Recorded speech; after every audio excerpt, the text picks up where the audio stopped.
Cukup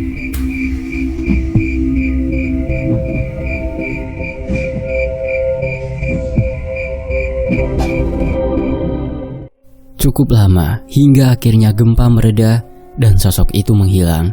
Seri bernafas lega. Perempuan itu langsung meloncat dan mengambil posisi di sebelah Seto.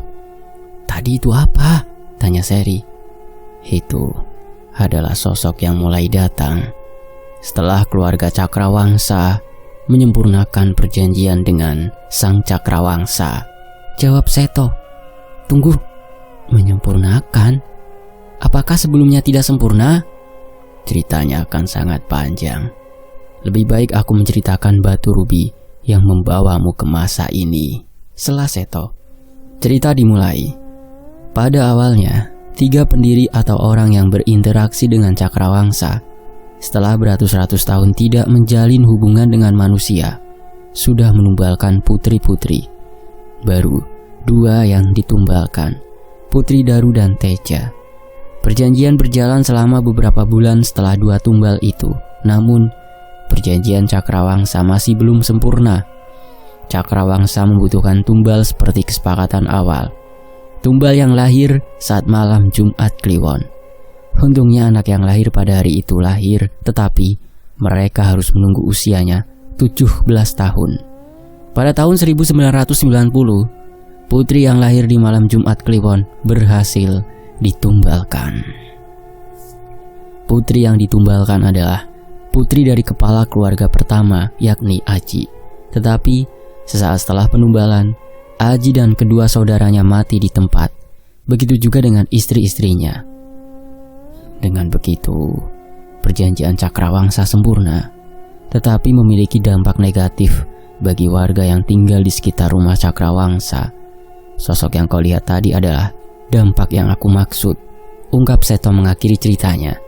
"Sebentar, kau berkata ayahku bernama Daru.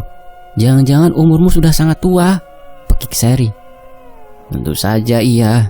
Wajahku tetap awet muda, bukan?" ujar Seto dengan percaya diri. Seri tidak menjawab. Perempuan itu akhirnya selesai mencerna cerita Seto.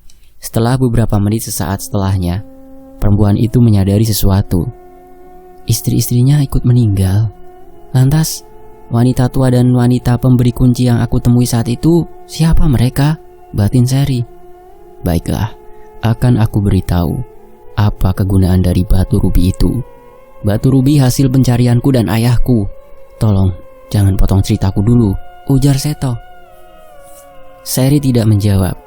Pikirannya masih sibuk. Dia mendengar apa yang Seto bicarakan, tapi dia lebih fokus dengan pemikirannya. Batu rubi itu memiliki kekuatan. Batu yang tidak bisa hancur dan hanya bisa dipakai oleh orang yang terpilih. Kaulah orang yang terpilih. Kau hanya perlu membawa rubi itu tanpa ketahuan, membawanya bersamamu saat kau ditumbalkan, kata Seto. Otak Seri bekerja 100%. Dia masih memikirkan 2 wanita yang ditemui dan bisa menanggapi perkataan Seto. "Hanya begitu?" tanya Seri. "Ya, kekuatan batu rubi itu bisa merusak lingkaran penumbalan," balas Seto. Seri terdiam. Perempuan itu pikir melempar batu rubi tepat saat penumbalan berlangsung akan merusak lingkaran penumbalan. Terlalu mudah untuk sekelas setan sebesar itu. Seri mengira jika sosok yang selama ini muncul di kamarnya adalah Cakrawangsa. Nyatanya bukan. Tidak ada seorang pun yang melihat sosok asli dari Sang Cakrawangsa. Bahkan Ian dan kepala keluarga lainnya, selain 3 pendiri keluarga Cakrawangsa, tidak pernah melihat iblis Cakrawangsa. Setiap penumbalan yang akan muncul adalah tanda merah. Tanda merah kehitaman yang memenuhi ruang penumbalan. Jika tanda itu muncul, maka orang yang ada di dalam ruangan harus segera keluar. Mereka baru boleh kembali sehari kemudian untuk membersihkan ruangan. "Seto, apa kau yakin semudah itu?" tanya Seri yang masih belum yakin. Seto tersenyum. Laki-laki itu menepuk bahu Seri. Kepalanya mendekat dan berhenti di sebelah kanan kepala Seri. Lantas, sebuah bisikan terdengar di telinga keturunan Cakrawangsa ke-256. "Tentu, kau meragukanku? Kau tidak mempercayaiku?" bisik Seto. Suara lembut, berat dan pelan cukup untuk membuat bulu kuduk Seri berdiri. Untuk sejenak, perempuan itu terpaku. Matanya mengarah ke bawah, tubuhnya sedikit bergetar. "Yah, kalau kau tidak percaya, kau yang rugi," ujar Seto. "Aku percaya," teriak Seri dengan spontan. Seto tersenyum lagi. Seri baru sadar jika terdapat 2 dekik yang menghiasi pipi laki-laki itu. Tetapi perempuan tidak membalas senyuman milik laki-laki yang usianya jauh di atas Seri. Seto menarik tangan Seri dan pergi menuju ke ruang kosong di dekat ruang tamu. Laki-laki itu mengambil batu rubi dan membuka buku kulit pohon yang sedari tadi dianggurkan. Sedari halaman pertama, buku aneh itu sudah menampilkan deretan huruf dan angka yang tidak dapat Seri baca. Entah tertulis menggunakan aksara yang mana, tapi Seri yakin jika itu adalah bahasa Jawa. Bahasa Jawa yang ditulis dengan rapi, indah, dan terlihat mengerikan di sisi lain. Bagaimana tidak? Tulisan tersebut berwarna merah darah dengan beberapa tetesan yang terlukis dengan spontan. Mata Seri memandang Seto dengan takut-takut. Ketika mata mereka bertemu, batu rubi yang berada di tangan laki-laki itu menyala terang. Mulut laki-laki itu komat kamit sembari menatap Seri. "Nanti tekan waktu korban, wong wadon iki bakal diganggu dening makhluk ciptaan sing rumangsa terancam. Sing terpilih kudu milih urip banjur mungkasi perjanjian Cakrawangsa utawa mati ing tangan perjanjian Cakrawangsa dhewe. Wong wadon iki sing bisa mungkasi perjanjian Cakrawangsa," kata Seto. Mata Seri melotot saat mendengar kata-kata dari bahasa Jawa. Ia hendak kabur dari sana, tetapi batu rubi dilemparkan kepadanya dan mendarat tepat dengan sempurna di tangan kanan. Hawa panas menjalar ke seluruh tubuh perempuan itu lagi. Seri memberontak walau pada akhirnya sia-sia. "Aku tidak terima. Dia bilang sampai saat penumbalan wanita ini akan diganggu. Diganggu oleh makhluk ciptaan yang merasa terancam, yang terpilih, harus memilih. Hidup kemudian mengakhiri perjanjian Cakrawangsa, atau mati di tangan perjanjian Cakrawangsa itu sendiri. Hanya perempuan ini yang dapat menghentikan perjanjian Cakrawangsa," batin Seri. Lagi-lagi Seto tersenyum. Tangan kiri laki-laki itu mengangkat buku bersambul kulit pohon. Lantas dengan tenaga yang tidak terlalu kuat, buku itu mendarat di kaki Seri. "Sampai jumpa," teriak Seto. Batu rubi bersinar lebih terang, membuat mata Seri menyipit akibat silau. Perempuan itu bahkan tidak menyadari jikalau lingkaran putih muncul di atas tikar rotan yang dia injak. Sementara itu di sisi lain, "Kau sudah pastikan dengan benar terjadi pergerakan kecil di lantai ini, gudang ini," ujar Edsel. "Iya Kak Edsel, apakah kakak meragukanku?" ujar Arvin. "Ah, bukan itu maksudku. Baiklah, ayo kita masuk saja," perintah Edsel kepada 3 adiknya. Mereka berempat yang saat ini sedang kuliah memilih pulang saat sensor ciptaan Alvin bergetar di gudang bagian barat rumah Cakrawangsa. Edwin dan Alvin hanya ikut-ikutan. Mereka berdua sebenarnya malas pulang ke rumah. Tugas kuliah sedang berusaha menumpuk dirinya setinggi mungkin. Hanya saja, Arvin heboh dengan getaran tidak biasa yang terekam di sensor buatannya. Pada akhirnya, Arvin memenangkan perdebatan dan mereka semua pulang ke rumah Cakrawangsa. Mereka belum bertemu dengan satupun orang di rumah ini, sebab mereka langsung menuju ke bagian barat dari rumah Cakrawangsa. "Tidak ada yang terjadi di sini, Ar," ujar Alvin. "Iya, semuanya normal.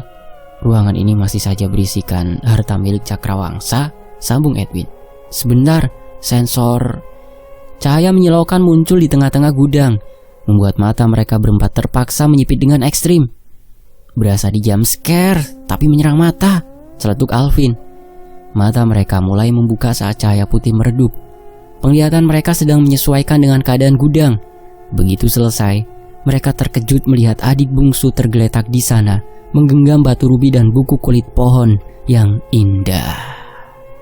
Keempat bersaudara sudah membawa adik terkecil mereka ke kamar milik Edsel, kamar si sulung, yang tidak pernah dimasuki kecuali saat dibersihkan. Selama Edsel kuliah, kamarnya berubah menjadi kamar tamu. Walau Edsel dan ketiga adiknya tahu, jikalau tidak ada akan orang yang mau menginap di rumah Cakrawangsa. Edsel dan ketiga adiknya membawa Sherry tanpa dilihat siapapun.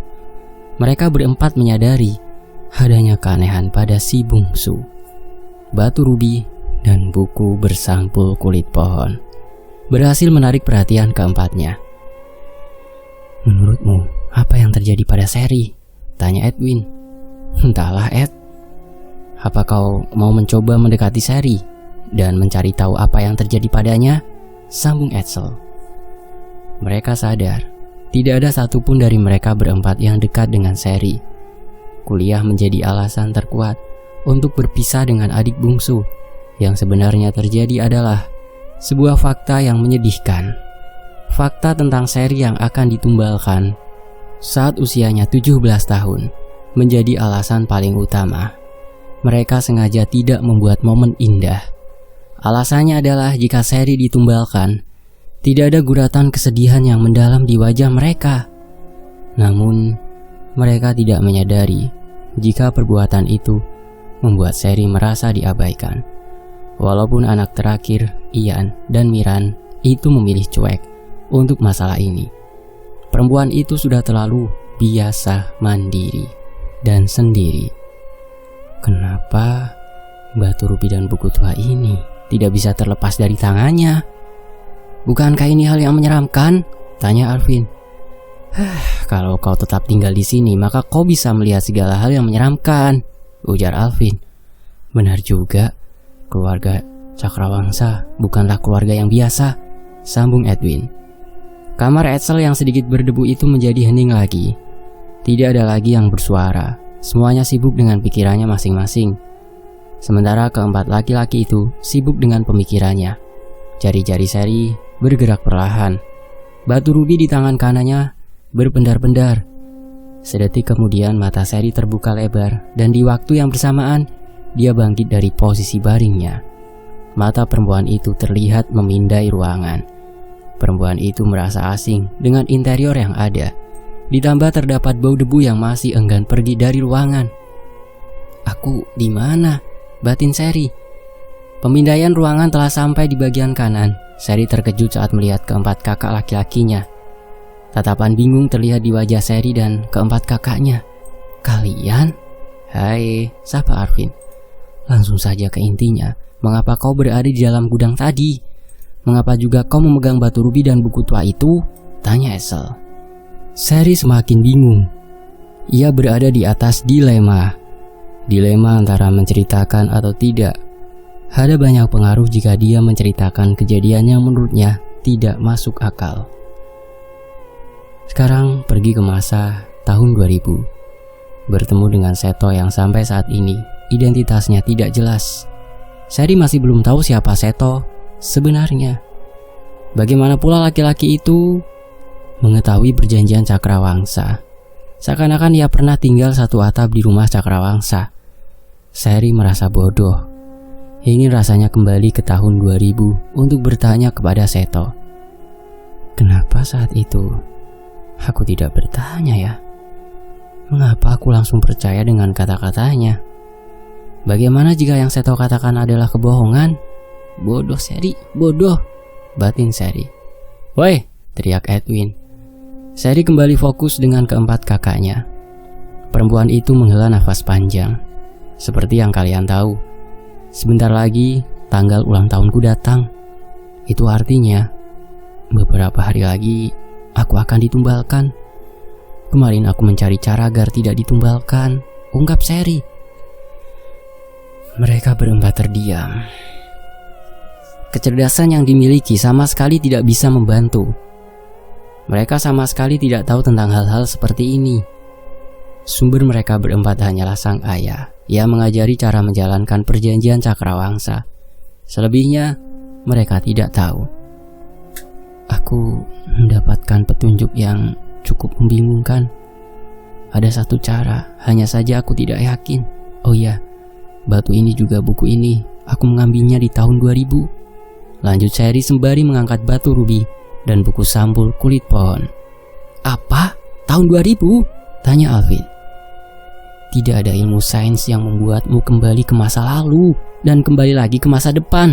Kau pasti bercanda, sela Edsel. Edsel adalah anak sulung sekaligus anak Ian yang paling mengedepankan ilmu pengetahuan. Segala sesuatu harus bisa dihubungkan dengan ilmu pengetahuan, sehingga terlihat logis untuk laki-laki itu. Tetapi laki-laki itu tidak membuka matanya. Edsel tidak pernah tahu rasanya diganggu oleh mereka. Kau tak perlu sains jika hidup dengan keluarga Cakrawangsa, teriak Seri. Apa yang diteriakkan Seri adalah sebuah kebenaran. Hidup di keluarga Cakrawangsa sementara kakak-kakaknya kuliah di luar kota bisa membuat siapapun gila.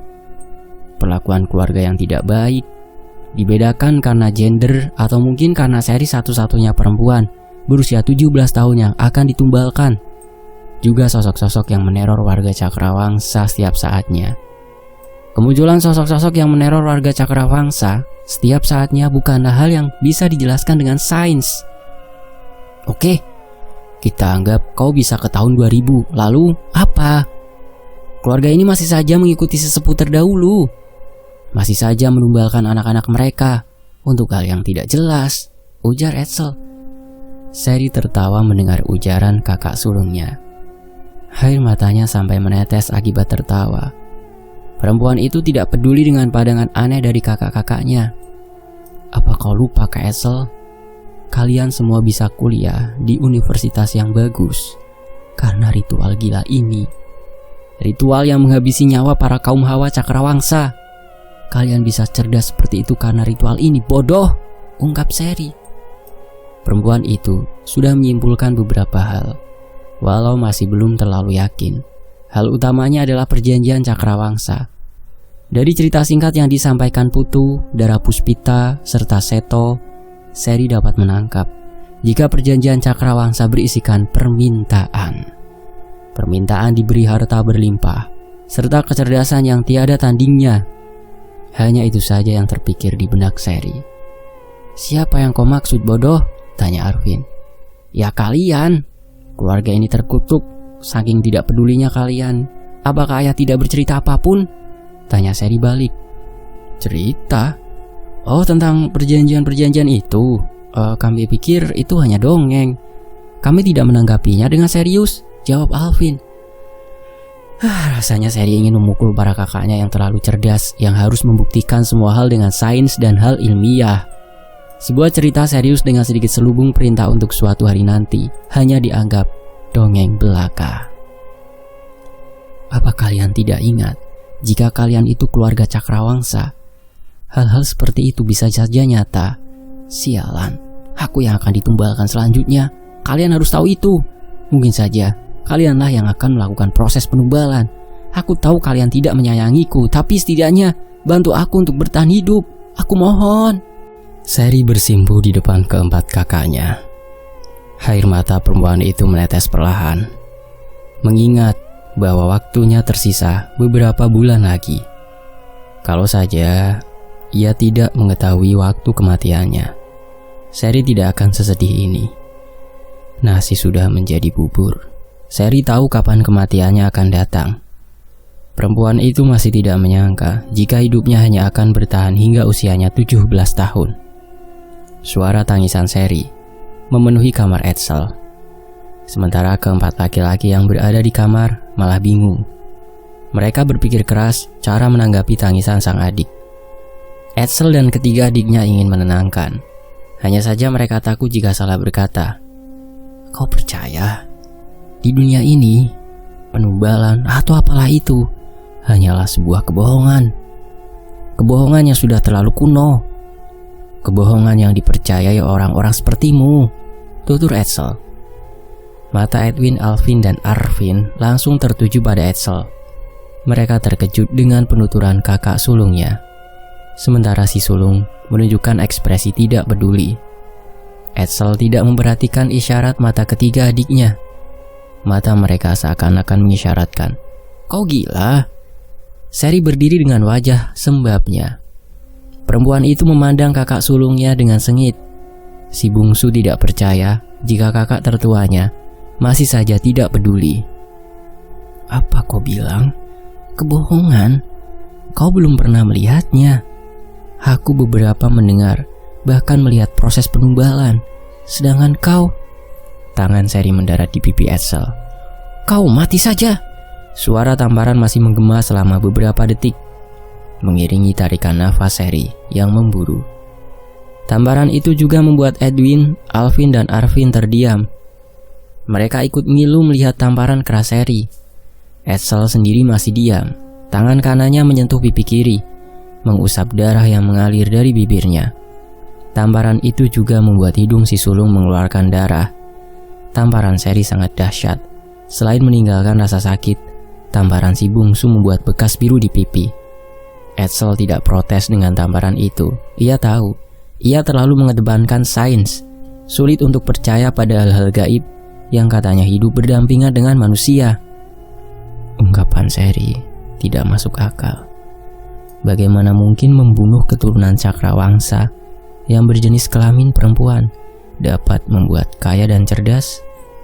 Orang mana yang bisa mempercayai hal seperti ini? Batin Edsel. Melihat situasi yang tidak nyaman, ketiga saudara yang lain membawa Edsel keluar, sembari termenung dan memegangi pipinya. Edsel keluar digiring oleh ketiga adiknya. "Maafkan kami, Sherry. Aku iba dengan masalah ini, tetapi otak dan hatiku tidak bisa sinkron. Otakku memilih untuk tidak percaya dengan apa yang kau katakan. Otakku tidak memberikan restu untuk membantumu. Sekali lagi, maafkan kami," ujar Arvin sebelum keluar dari kamar Edsel. Sherry tertegun mendengar ujaran Arvin.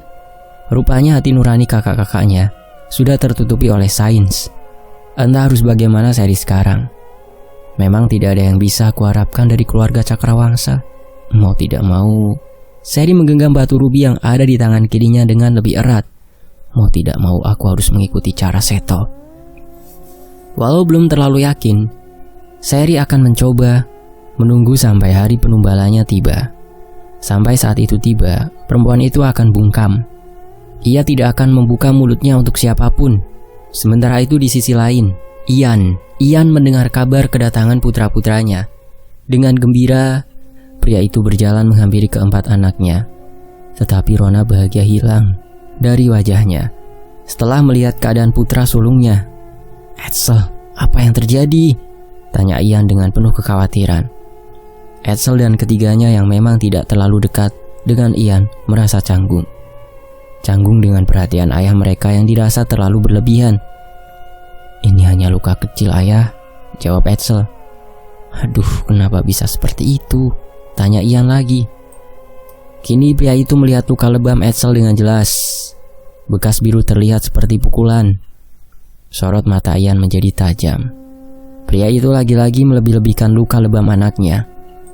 Entah mendapat jawaban dari mana, Ian berjalan menjauhi keempat putranya. Langkah sangat cepat, nafasnya memburu seiring kaki menapak lantai. Hal itu membuat keempat kakak Sherry bingung. "Ayah, kenapa ya?" tanya Alvin. "Aku tidak tahu. Kadang aku merasa jika perhatian ayah terhadap kita sangat berlebihan sejak kita kecil. Sherry bahkan tidak mendapatkan kasih sayang sedikit pun," balas Arvin.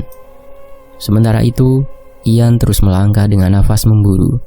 Wajahnya memerah. Emosinya benar-benar akan meledak-ledak. Saat pria itu hendak menaiki tangga, Herman muncul dengan tergopoh-gopoh. Napasnya tersengal-sengal, ditambah keringat membasahi tubuhnya yang buncit. Wajahnya menampilkan raut panik. "Ada apa, Herman?" balas Ian dengan malas.